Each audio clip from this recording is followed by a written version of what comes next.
Setan tidak datang dengan tanduk merah atau api yang menyala-nyala. Ia datang sebagai bisikan lembut di telinga, kata-kata manis yang membuai, dan godaan halus yang nyaris tak terasa. Ia tidak pernah memaksa manusia untuk berbuat dosa, tapi ia adalah seniman ulung yang membuat dosa terlihat begitu indah, begitu menggoda, begitu wajar. Inilah cara iblis menjerat manusia, perlahan tapi pasti, hingga tanpa kita sadari, hati kita telah menjadi gelap. Mari kita kembali ke awal mula segalanya. Sejak dulu, iblis telah bersumpah di hadapan Allah. Dalam surat Al-A'raf ayat 16, ia berkata dengan penuh kesombongan, "Karena engkau telah menghukum saya tersesat, saya benar-benar akan menghalangi mereka dari jalan engkau yang lurus." Janji ini bukanlah main-main. Ketika Allah menciptakan Adam, iblis dipenuhi rasa iri dan menolak untuk bersujud. Karena kesombongan itulah ia diusir dari surga. Sejak hari itu, iblis bersumpah akan mendedikasikan seluruh hidupnya untuk satu tujuan: menjerumuskan anak cucu Adam hingga hari kiamat tiba. Ia memandang kita semua sebagai penyebab kejatuhannya, dan ia ingin kita merasakan nasib yang sama. Lalu, bagaimana cara kerjanya? Setan tidak akan langsung datang dan menyuruh kita melakukan dosa besar. Taktiknya jauh lebih cerdas. Ia memulai dengan bisikan-bisikan kecil yang terdengar sepele di dalam hati kita. Pernahkah Anda mendengar suara ini? Salatnya nanti saja, masih ada waktu, atau cuma lihat sekali kok, tidak apa-apa, atau yang paling sering, tenang saja, Allah kan Maha Pengampun. Bisikan-bisikan inilah yang menjadi senjata awalnya. Ia membuat kita ragu, menunda kebaikan, dan meremehkan dosa kecil. Padahal, dari situlah semuanya dimulai. Salah satu taktik paling berbahayanya adalah menanamkan benih keraguan. Sebagaimana disebutkan dalam hadis riwayat Bukhari dan Muslim, Rasulullah bersabda bahwa setan akan datang kepada salah seorang dari kalian dan bertanya, "Siapa yang menciptakan ini? Siapa yang menciptakan itu?" Sampai akhirnya ia bertanya, "Lalu, siapa yang menciptakan Allah?" Disinilah letak bahayanya. Ketika pikiran kita mulai meragukan pondasi iman, saat itulah benteng kita mulai goyah. Keraguan adalah pintu gerbang menuju kekufuran, dan setan adalah penjaga gerbang itu. Setan adalah seorang psikolog ulung. Ia tahu persis di mana titik lemah setiap manusia. Ada di antara kita yang mudah goyah karena harta, ada yang lemah terhadap lawan jenis, dan ada pula yang dibutakan oleh kekuasaan dan jabatan. Ia tidak memaksa, ia hanya memperindah dosa sesuai dengan kelemahan kita. Sebagaimana firman Allah dalam surat Al-Ankabut ayat 38, "Dan sungguh, akan kuhiasi perbuatan dosa itu bagi mereka di dunia. Ia membuat zina terasa seperti cinta, riba terasa seperti solusi ekonomi, dan korupsi terasa seperti hak yang wajar. Dan saat manusia akhirnya menuruti hawa nafsunya, saat itulah setan tertawa, karena ia tahu satu langkah kecil menuju dosa sudah cukup untuk membuat kita berjalan semakin jauh dari Allah. Seringkali setan tidak bekerja sendirian. Ia menggunakan manusia lain sebagai alatnya. Teman yang buruk, lingkungan pergaulan yang rusak, tontonan yang menyesatkan, semua itu adalah jalan tol bagi setan untuk masuk ke dalam hidup kita. Ingatlah sabda Nabi Muhammad SAW. Seseorang itu tergantung pada agama temannya, maka hendaklah salah seorang dari kalian melihat dengan siapa ia berteman. Satu teman yang buruk bisa menyeretmu ke dalam jurang dosa tanpa kamu sadari.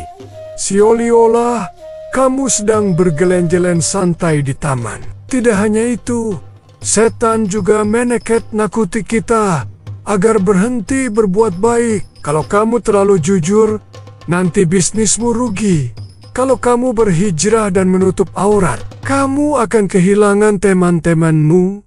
Kalau kamu berhenti dari pekerjaan haram ini, kamu dan keluargamu mau makan apa? Ia menanamkan rasa takut akan dunia, agar kita meninggalkan jalan menuju akhirat, dan inilah puncak dari tipu dayanya. Ketika seseorang akhirnya terjatuh ke dalam dosa, setan akan datang lagi dengan bisikan yang berbeda. Kali ini ia berbisik, "Sudahlah, percuma kamu bertaubat. Dosamu sudah terlalu banyak. Allah tidak akan pernah mengampuni kamu." Ini adalah kebohongan terbesar, karena Allah sendiri telah berfirman dalam surat Az-Zumar ayat 53. "Janganlah kamu berputus asa dari rahmat Allah. Sesungguhnya Allah mengampuni dosa-dosa semuanya."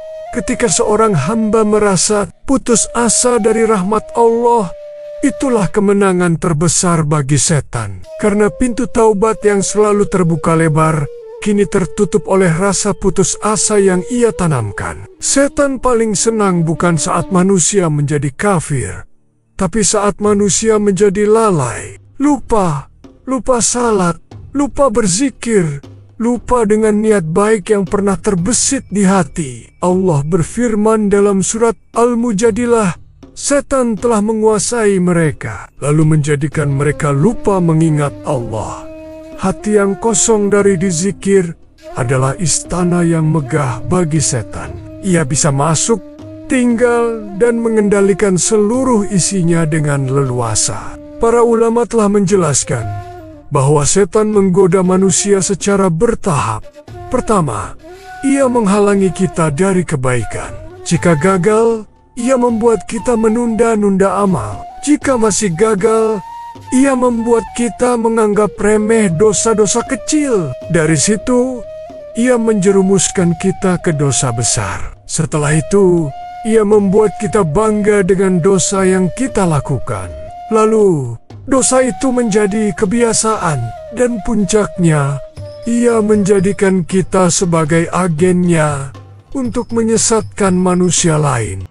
Proses ini begitu halus, hingga banyak orang mengira mereka sedang menjalani hidup dengan bebas, padahal setiap langkah mereka sedang dikendalikan. Namun, Islam tidak pernah meninggalkan kita tanpa pertahanan. Allah telah memberikan kita benteng-benteng yang kokoh untuk melindungi diri. Pertama, dizikir dan membaca Al-Quran. Dalam surat Al-Araf ayat 201, Allah berfirman, "Sesungguhnya orang-orang yang bertakwa, bila mereka ditimpa was-was dari setan, mereka ingat kepada Allah, maka ketika itu juga mereka melihat kesalahan-kesalahannya." Kedua, salat tepat waktu. Setan paling takut pada orang yang menjaga solatnya, karena solat adalah tiang agama dan koneksi langsung kita dengan Allah. Ketiga, istighfar dan taubat yang terus-menerus. Setiap kali kita jatuh, segera bangkit dan memohon ampun. Selama kita terus kembali kepada Allah, setan akan selalu kalah. Keempat, berteman dengan orang-orang saleh. Cahaya iman itu menular. Sama seperti kegelapan dosa, lingkungan yang baik akan menjadi perisai yang melindungi kita. Ingatlah, setan sebenarnya tidak kuat.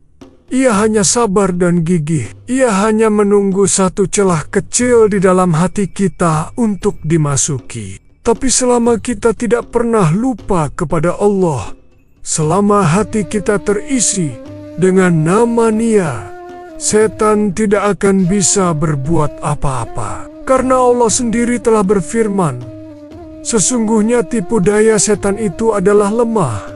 QS An-Nisa 76. Maka, jagalah hatimu, karena dari situlah pertempuran sesungguhnya dimulai dan dimenangkan. Terima kasih sudah menonton. Semoga video ini bermanfaat dan bisa menjadi pengingat bagi kita semua untuk selalu waspada terhadap bisikan setan. Jangan lupa like, komen, dan subscribe agar kita bisa terus berbagi kebaikan. Sampai jumpa di video selanjutnya.